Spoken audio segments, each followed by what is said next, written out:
الحمد لله رب العالمين، وصلى الله وسلم على نبينا محمد وآله وصحبه. السلام عليكم ورحمة الله.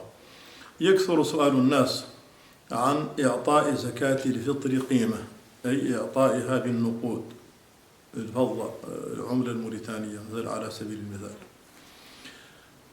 وهذا الموضوع خلاف العلماء فيه معروف ومشهور ولا داعي للخوض فيه، والذي يظهر لي والله تعالى أعلم أن من دفعها بالطعام الذي شرع رسول الله صلى الله عليه وسلم دفعها به فقد عمل عملا مجزئا عنه بالإجماع، ومن دفعها بالنقود فقد عمل عملا قال به أجلاء من العلماء، منهم عمر بن عبد العزيز، ومنهم بعده الإمام البخاري رحمه الله تعالى، والإمام أبو حنيفة.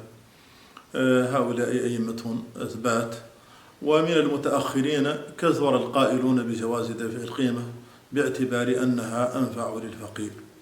فألخص أن من دفعها للفقير بالعملة فإنه عمل عملا صالحا، ومن دفعها له بالطعام فقد عمل عملا مجمعا عليه. وفق الله الجميع، والسلام عليكم ورحمة الله وبركاته.